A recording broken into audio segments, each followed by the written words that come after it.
Las culturas agrarias, cuando aparecen hace 10.000 años, tenían ese lema, crecer y multiplicaros, porque era necesario ser grandes.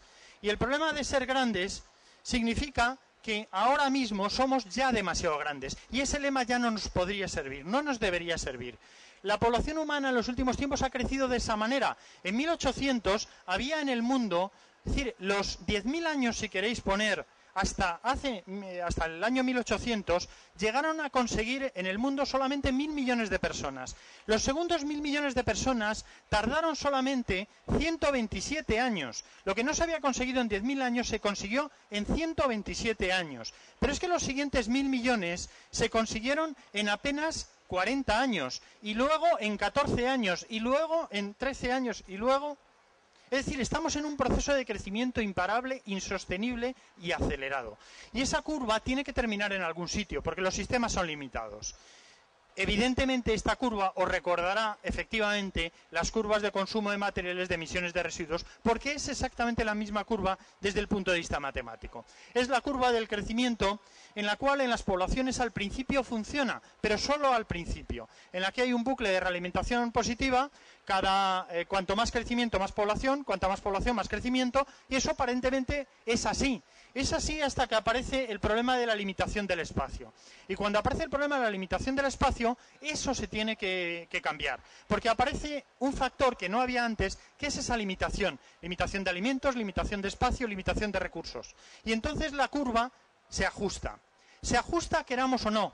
Y tenemos dos alternativas. O la ajustamos nosotros o nos la ajustan.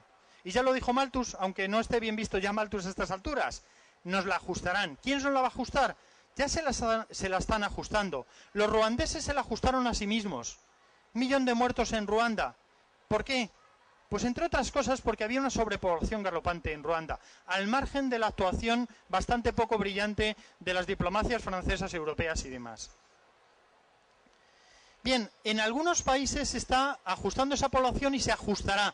¿Pero cuándo?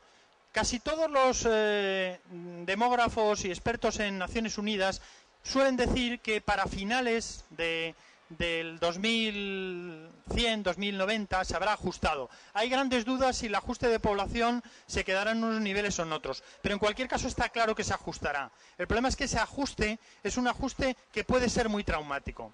Puede ser muy traumático. Por otra parte, tampoco hay que dejarse engañar con los crecimientos en África. Un africano consume lo mismo que...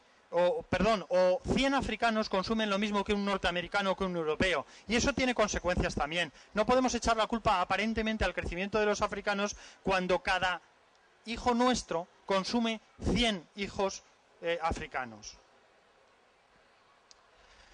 Ese mandato decía, crecer y multiplicados y llenar la tierra.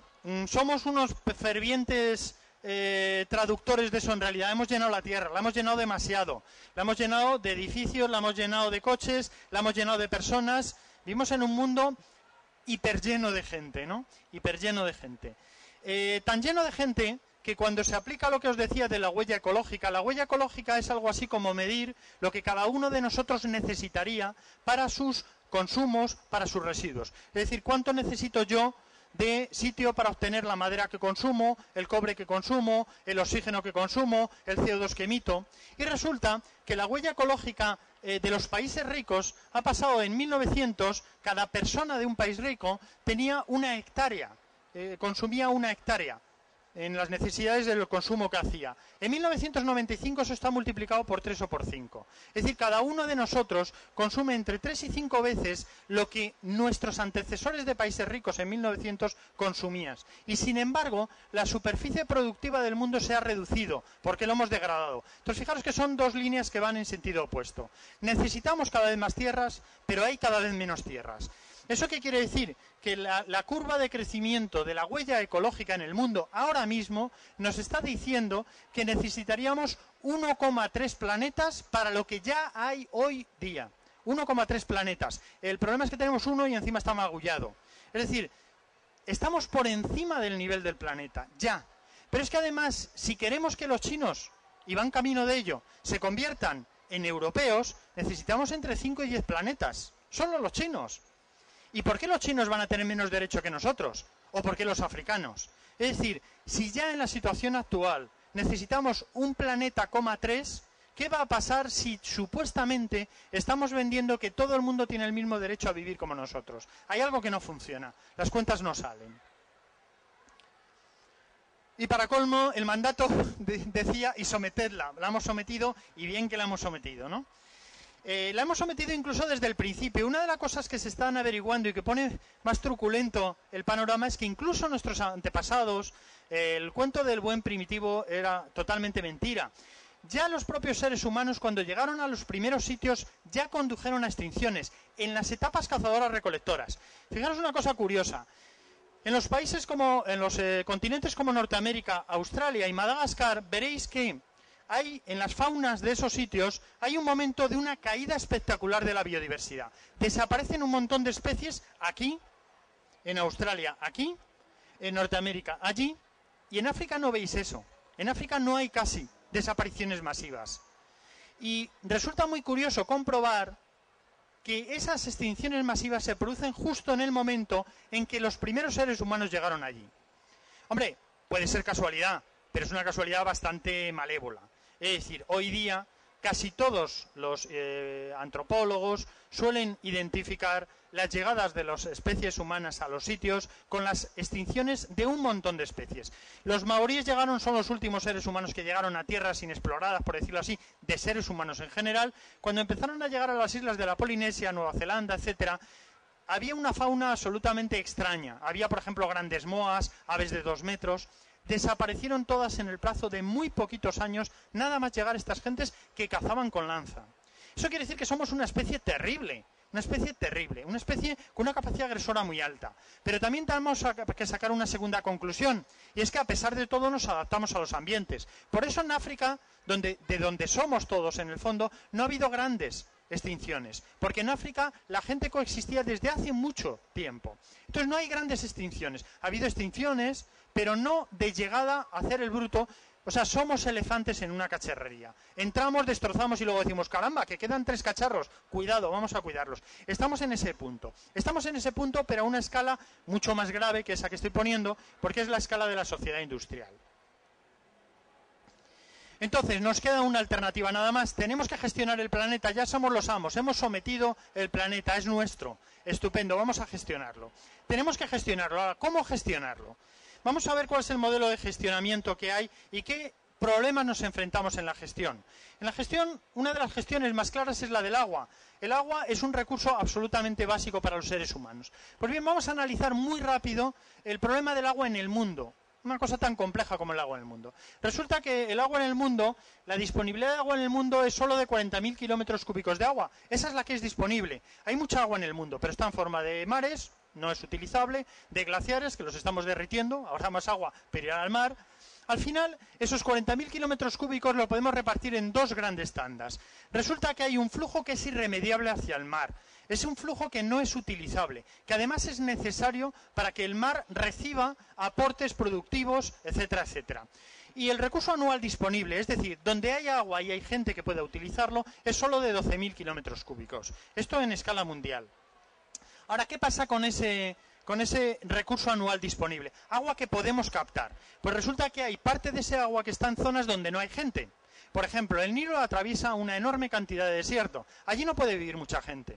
Luego, por tanto, es agua disponible, utilizable, pero que no hay gente en el sitio donde está el agua. Luego, por tanto, de esos 12.000, tenemos que descontar unos 5.000 y hay 7.000 kilómetros cúbicos de agua, recurso disponible y accesible en el mundo.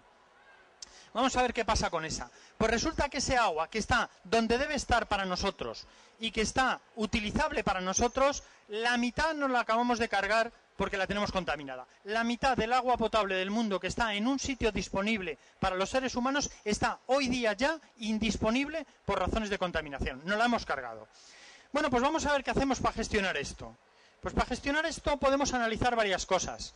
Yo podría decir, pues voy a intentar pasar del flujo irremediable del mar al flujo anual disponible. Si yo trasvaso de ahí a allí, tendré más agua. ¿Cuál es el problema? El problema es que ese agua, he dicho antes, que es agua ecológicamente importante. Y si yo conduzco agua que necesitan los ecosistemas fluviales, que necesitan los ecosistemas costeros, voy a tener un problema de sostenibilidad ecológica. Es exactamente el problema del Plan Hidrológico Nacional. Es decir, es quitar el agua, porque el agua no es un flujo que vaya al mar y no pasa nada. Es que la pesca resulta que se alimenta de lo que los ríos llevan. Y si yo corto el río, se acabó la pesca. Que es exactamente lo que saben las costas de Israel, por ejemplo, con la presa de Asuán, que se quedaron sin pesca por la presa de Asuán. Luego, por tanto, yo, si gestiono ahí, tengo problemas de sostenibilidad ecológica. Bueno, pues voy a ver si gestiono en otro lado.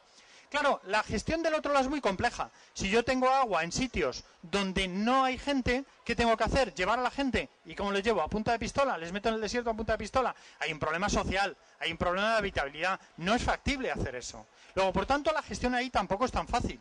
No es fácil trasvasar agua de un lado a otro. Me queda, por tanto, el tercer nivel de gestión. Fijaros que hay un nivel de gestión sostenible ahí. Si yo reconvierto el agua contaminada en agua potable, tengo el doble de agua de que dispongo en el mundo. El doble, exactamente. Luego, esa es la mejor de las gestiones. Lo que pasa es que solo puedo convertir el doble. ¿Y cuál es el problema? El problema es que fijaros que tengo el doble de agua que necesito, pero las demandas de agua en el mundo están a ese nivel. Y ahora veremos qué significa eso. Cada 20 a 30 años la población del mundo está pidiendo el doble de agua. Eso quiere decir que aunque hiciera la mejor de las gestiones del mundo, de convertir el total de agua contaminada, pero que está en zona disponible, en agua útil y potable, tengo 20 a 30 años para solucionar el problema de que deje de crecer la demanda de agua, porque sigue creciendo. Y ese es el problema. El problema es que yo puedo tocar cualquiera de esas cosas y gestione donde gestione, tendré respuestas negativas. Ahora bien, lo que tengo que solucionar es aquello. No puedo estar más allá de 30 años siguiendo con un modelo de crecimiento como el que tengo, porque ni siquiera entonces voy a solucionarlo con los mejores sistemas de gestión. ¿Y cuál es el problema? Que el modelo que tenemos de desarrollo ahora mismo es este que os voy a poner. El modelo que ha funcionado después de la Segunda Guerra Mundial es este que os voy a poner. De 1950 al año 2000, la población se ha multiplicado por 2. En 50 años. Eso quiere decir que en 50 años la población, donde había una persona, hay ahora 2 personas. Pero es que la producción económica se ha multiplicado por 5. El consumo de cereales por 3, el de pescado por 4, el de agua por 3, el de carne por 3, el de leña por 3, el de papel por 6 y el de combustibles fósiles por 4. Todos ellos han aumentado. ¿Eso qué quiere decir? Que aparentemente cada persona consume más. Y sin embargo nos vamos a las estadísticas que luego veremos y resulta que la fracción de gente pobre del mundo ha aumentado. Luego, encima de consumir más, consumimos más menos gente en proporción.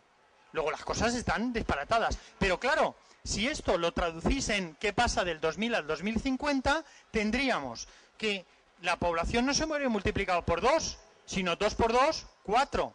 Donde en 1950 había 1, habría 4. Pero es que, por ejemplo, de combustibles fósiles estaríamos 4 por 4, 16 veces gastándolo de 1950. Y es que hay ese petróleo en el mundo, no lo hay. Pero es que no lo hay ni de leña, ni de papel, ni de carne, ni de nada. Luego, ¿qué quiere decir? Que este modelo que ha funcionado desde 1950 al 2000, con todas las pegas que queráis, pero que viene funcionando hasta ahora, hay que cambiarlo ya. Y no tenemos más allá de 20 a 30 años para cambiarlo. Vamos a ver por qué. Cuando hablamos del crecimiento sostenido, estamos hablando de algo real. Si alguien nos habla de crecimiento sostenible, o no sabe de lo que habla, o se está engañando. Porque el crecimiento no puede ser nunca sostenible. Es sostenido durante un tiempo, pero no sostenible. Y eso es un engaño que está en los medios de comunicación muchas veces. Crecer a una tasa constante es lo que es un crecimiento sostenido, es la definición, pero ¿es sostenible? No lo es. Y vamos a ver entonces por qué tenemos que dejar de crecer. Sin embargo, periódico reciente, 7 de abril, la economía alemana crecerá más de lo previsto, a más del 2%. Vaya mierda. Nos vamos a Estados Unidos. Crece economía en Estados Unidos, 2,5. El mismo editorial del periódico dice, es un crecimiento interesante, pero aún letárgico, están dormidos, solo crecen al 2,5%. Vaya mierda. Esta la cambiaron inmediatamente al poco tiempo y dijeron, no, corrección al alza, que estamos creciendo al 3,3, hay que salvar las votaciones para que Bush salga. Crecen al 3,3%. La economía regional crece más que la española. Valencia se ufana de crecer un poquito más. Crecen al 4% y el conjunto de España al 3,9%. Los valencianos más machotes que crecemos más. Turquía. crecimiento del 6,1%. Estos ya crecen un poquito mejor. Es verdad que van desde más abajo, tienen que crecer más. 6,1%. Bueno, esto ya es un crecimiento serio. Los chinos, esos sí que son buenos, están creciendo al 11%. Esto ya es un poquito. Crecer al 11% ya es serio, ¿no? Crecer al 11% ya es ver algo que se crece. Vamos a ver qué significa eso que dice crecer letárgico. ¿Qué significa la tasa del 1% anual? Pues que en el año 1 tengo 1. En el año 2 crezco un 1%. Tengo 1,01. Efectivamente, vaya mierda de crecimiento. Vamos al año 3. Tengo 1,01 más 1,01 partido por 100, es decir, 1,0201. Vaya mierda de crecimiento. Ahora la clave está en el 0,1 de ese del final. Porque resulta que eso que parece un crecimiento ridículo, crecer al 1% parece ridículo, resulta que lo debemos convertir porque nuestra mente no está adaptada a pensar en términos de crecimiento sostenido. ¿Cuánto tardo en duplicar? Eso es lo que de verdad interesa. Si yo tengo una cantidad, ¿cuánto tiempo tardo en tener el doble? Esto es mucho más interesante pensarlo en estos términos. Y eso hay una formulita compleja, pero lo podéis hacer muy sencillo. Si dividís 69 o 70 por la tasa de crecimiento, os dice el periodo de duplicación. Eso quiere decir algo tan sencillo como que si crecéis al 1% anual, se tardan 69 años en tener el doble. Bueno, eso quiere decir que ese 1,0101 tal, que parecía muy pequeño, no es tan pequeño. En 70 años tengo el doble, he crecido al doble. Luego no es tan poco el crecimiento, pero es que al 1% tardó 69 años, pero al 2% tardó 35 años en duplicar. Al 3%, ¿recordáis cómo crecían? La economía valenciana crecía al 4%. En 23 años duplica el crecimiento. Lo que tenía lo duplica. Eso quiere decir que Alemania, que crecía como una mierda, según nos parecía, en 35 años tiene una economía del doble. Y las economías, cuando son el doble, quieren el doble de recursos y emiten el doble de residuos. Y suelen ocupar el doble de territorio. En 35 años, la economía alemana se duplica. Estados Unidos en 21 años, Valencia en 17 años y 3 meses, y España en 3 meses más, que vamos un poquito por detrás de los valencianos. Pero es que Turquía, en 11 años y 4 meses, tiene el doble de economía, el doble del que ha tenido nunca. Y China, en 6 años, es el doble. China, en 6 años, duplica su economía. Pero lo interesante no es solo eso, sino que esta velocidad de crecimiento sostenido, que no es sostenible, es el siguiente. Lo gracioso es que de seguir así, en el 2020, en 12 años, 6 más 6, no tiene doble y un poquito más, tiene 4 veces, porque el doble, cuando se duplica, es 4 veces. Y eso quiere decir que en 2027 tiene 8 veces. En el 2027 hay 8 chinas, consumiendo, queriendo consumir, emitiendo. China se ha convertido ya en el segundo emisor del mundo de CO2. En ese periodo de años estará emitiendo, si sigue en las mismas tasas, esa multiplicación. Esos son los crecimientos que nos parecen pequeños. Ese 1% anual quiere decir que en 70 años, ese 2% en 30 años. Es decir, que realmente esto es imparable, esto no lo sostiene nadie. Hay un juego de la rañita que os voy a poner para dar idea del crecimiento sostenido. Si sois docentes y lo queréis utilizar en clase, es muy fácil. Se puede hacer incluso preguntándole a los chavales que piensen cuánto tiempo tardan en hacerlas. Esto es una ranita que vivía en una lagunita y que necesita la superficie. Entonces un día ve una lentejita de agua que aparece en el otro extremo. Vale, es una lentejita de agua, pues ahí está, ¿no? Ningún problema. Está en el otro extremo del lago. Al día siguiente, esa lentejita ¡puf!, se ha convertido en 2. Bueno, la ranita la mira otra vez y dice, 2 lentejitas allá al fondo. ¡Qué bien! Al día siguiente, como es un crecimiento sostenido, no son 2, son 4. Bueno, la ranita ya no la mira. Va, siguen las lentejitas de agua por allí. Al día siguiente, en vez de 4, pasan a ser 8. Bueno, la pregunta es, supongamos que llega un momento en que la charca han pasado 3 meses, las lentejitas estaban al fondo, y ahora la rana ya vuelve a mirar a donde las lentejitas, y se encuentra que el lago está ocupado en 1/4 parte por lentejitas. Dice, caramba, con las lentejitas. Estas parecen un poquito más invasoras de lo que parecía. 1/4 de la laguna está cubierta. Ha pasado 3 meses desde la primera. ¿En qué momento debe preocuparse la rana? ¿En qué momento debe decir la rana, ojo con las lentejitas, que me van a echar del lago? ¿Cuánta superficie de charca debería estar ocupada? ¿1/4 es un momento para preocuparse? ¿1/12? ¿La mitad? ¿3/4 partes? Pues bien, como podéis imaginar, lo que sucede que cuando tiene 1/4 es que le quedan 2 días de vida. 2 días. Porque de 1/4 al día siguiente se convierte en la mitad ocupada y al siguiente se le acabó. La velocidad del crecimiento es increíble. Y nuestra mente no está acostumbrada a manejar eso, porque estamos acostumbrados a crecimientos aritméticos.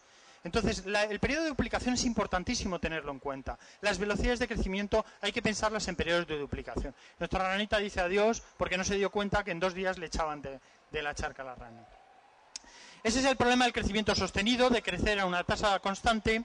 Y el problema también es, realmente, a pesar de todos los gastos y los problemas que genera el crecimiento sostenido, ¿es la solución? ¿Nos soluciona los problemas sociales? Pues resulta que, claro, cuando uno mira los comportamientos de la economía, descubre que crece la brecha entre ricos y pobres, a pesar de que hay crecimiento, que la economía colombiana crece pero no genera empleo, y que a escala mundial, pues resulta que encontramos esto, ya de hace unos cuantos años, en la que si dividimos en tramos de 20% a la población, resulta que el 20% de la población más rica se come, o nos comemos, el 82% de los recursos. Y el resto de la gente está a 2 velas. Es decir, que los más pobres solo tienen, el 20% más pobres, tienen un 1,4% de los recursos. Lo cual quiere decir que 50 años de crecimiento sostenido no solo han machacado al planeta, sino que han machacado a 3/4 partes de la población. Luego algo está fallando tanto en lo ecológico como en lo social.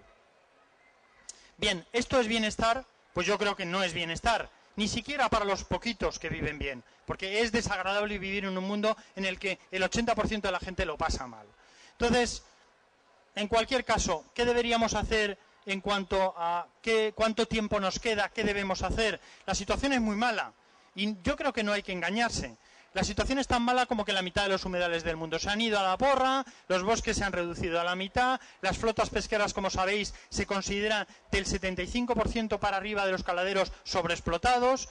Hoy mismo han entregado un premio de biodiversidad marina a un oceanógrafo norteamericano que directamente ha declarado que no queda ni una sola especie grande de pez que no se considere próximo a la extinción. Es decir, el desastre es bastante general. Los porcentajes de cambios de cosas en el planeta están todos al 50%. Eso quiere decir que la transformación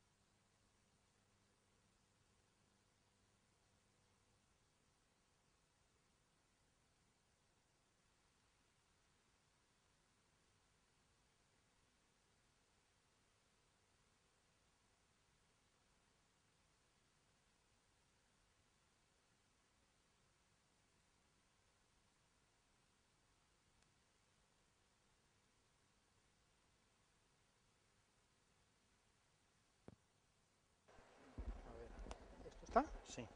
Vale. Tiramos de ahí. ¿Se oye ahora? Sí. Sí, vamos a toda velocidad. A ver, la idea que transmite esto es que prácticamente estaríamos en una situación, esto me lo han dejado ya extrañamente colocado, una situación en que casi cualquier cosa que miremos, el 50% no lo hemos cargado. Es decir, estamos a mitad de planeta. Eso quiere decir que prácticamente vamos a tener una duplicación más, nada más. Eso quiere decir lo que pone ahí. Si como media la economía mundial crece al 2,5%, nos quedan 25 a 30 años. 25 a 30 años, una generación para duplicar, si seguimos con este modelo, para duplicar. Y solo tenemos una duplicación.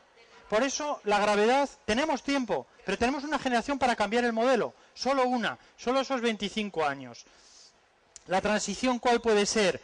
La transición es de un modelo como ese, que es un modelo de mundo vacío, a un modelo de mundo lleno. Si os fijáis, el cambio va a ser que la economía se va a comer el ecosistema, ahí lo veis, y lo único que tenemos que hacer es reciclar dentro del sistema social humano, controlar las entradas y las salidas y dejar al ecosistema algo de terreno, algo de superficie, algo de funcionalidad. Voy a pasar de esta. El problema que hay, y es muy grave, es que nosotros sabemos hacer muy bien el camino de bajada, pero no sabemos si el camino de subida se puede hacer. Sabemos convertir bosques en ciudades, pero no es fácil convertir ciudades en bosques. Luego, por tanto, el primer paso sería dejar de consumir bosques y parar el crecimiento de ciudades, cosa que no estamos haciendo. Y ya para terminar muy rápido, La idea es la siguiente. Hay que dar un giro completo al modelo de toma de decisiones. La toma de decisiones en el mundo se basa en lo siguiente. La economía se basa en lo siguiente. Queremos asignar recursos a utilidades humanas. Ese es el problema de la asignación. El problema de la asignación debe ser eficiente. Pero hay un segundo problema, que es la distribución. Los beneficios hay que distribuirlos entre la población. Y ahí no hay un criterio de eficiencia, sino de equidad. Porque si queremos ser eficientes distribuyendo, solo le vamos a dar cosas a los ricos y que los pobres se mueran, porque lo eficiente es eso.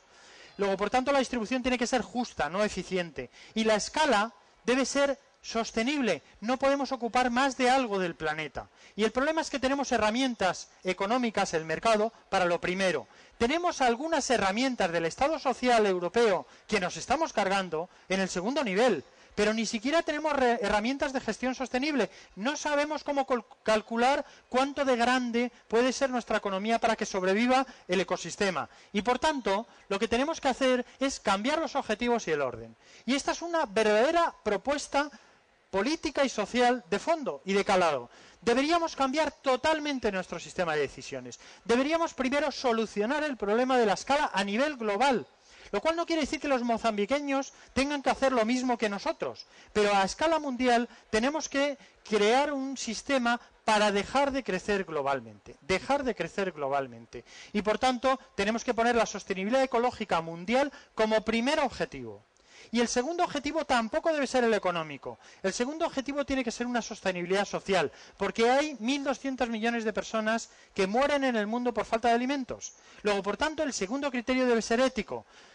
Una escala máxima sostenible, una posibilidad de ética social mínima, lucha contra la pobreza, las finalidades del milenio famosas que no se están cumpliendo, y solo después tiene sentido en el mundo rico que ya tenemos la sostenibilidad económica, una sostenibilidad en la que sí, el mercado puede asignar recursos a los usos, pero el mercado no puede actuar como primer elemento de decisión, porque entonces convertimos la costa de Valencia en chalés y campos de golf, que es lo que estamos haciendo. El problema es que hay que dar el vuelco. Ahora mismo solo existe lo de abajo y solo en algunos países lo de en medio, y se está perdiendo en Europa, y nada de lo de arriba. Y tenemos que dar un giro. Hay que empezar por lo de arriba, a escala mundial, hay que pasar a solucionar los problemas de la pobreza mundial en segundo lugar, y dejemos al mercado después, en el ámbito que le corresponda, asignar eficientemente los recursos. Yo sé que ya es un poco tarde, pero la idea un poquito es esta. Ya sé que son pinceladas muy rápidas, pero así por lo menos os lleváis una reflexión para casa, si os parece. Gracias.